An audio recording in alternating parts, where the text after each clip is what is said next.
ఈ పదవికి మీరు నిజంగా అర్హులు అనుకుంటున్నారా?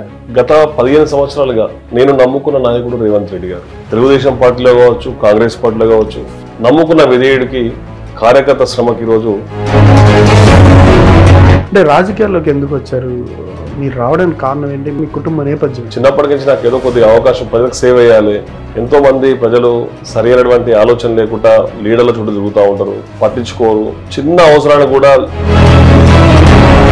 కాంగ్రెస్ లోకి వచ్చిన తర్వాత చేసిన వాటిల్లో ప్రతిపక్ష పాత్ర పోషిస్తున్నప్పుడు బాగా చైతన్యం తీసుకొచ్చాను విద్యార్థుల్లో కానీ ప్రజల్లో కానీ అని అంటున్నటువంటి కార్యక్రమం ఏంటి? నేను టీడీపీలో రేవంత్ ఉన్నప్పుడు దాదాపు 33 కేసులు పెట్టించుకొని 3 సార్లు జరిగిన సంఘటనలు. దాని తర్వాత ఒక 5 years బ్యాక్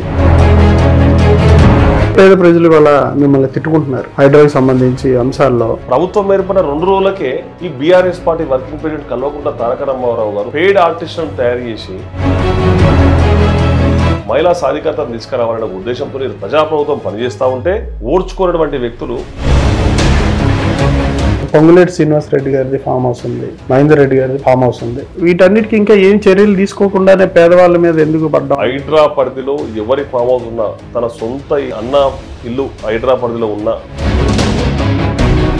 పునరావాసానికి సంబంధించి ప్యాకేజ్ ప్రకటిస్తే కొంతవరకు చాలా మంది పేదలు అక్కడ వేరే వాళ్ళు బిల్డర్లతో పాటు వేరే కొంతమంది నమ్మి మోసపోయి వాళ్ళకి తీసుకోవడం జరిగింది. కాబట్టి వాళ్ళు కూడా ఖచ్చితంగా పునరావాసం ప్యాకేజ్ చేస్తారు. కేటీఆర్ గట్టి అన్ని టీఆర్ఎస్ పార్టీ నిరుపయోగంగా ఉన్నాయి.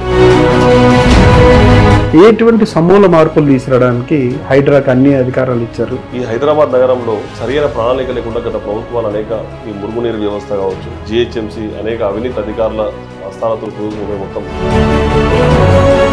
మూసీకి సంబంధించి విమర్శలు వస్తా ఉన్నాయి. 500 కోట్లు కావచ్చు, 1500 కోట్లు, 15,000 కోట్లు. ఒక మతలబు దాగుంది రేవంత్ రెడ్డి గారు వీటికి సంబంధించి అంటున్నారు. ప్రభుత్వం ఏర్పడి దాదాపు 9 నెలలు నడుస్తా ఉంది. ఇక్కడ కూడా ప్రజాప్రభుత్వంలో అవినీతికి మచ్చలేదు. అధికారులు కూడా ఏంటంటే ప్రభుత్వానికి పనిచేస్తా ఉన్నారు. ఎందుకంటే ఈరోజు ప్రభుత్వం నడవాలంటే అధికారులు సౌలభ్యంతో పనిచేస్తా ఉన్నారు. హైదరాబాద్ నగరానికి మనకంటూ మూసీ సుందరీకరణ.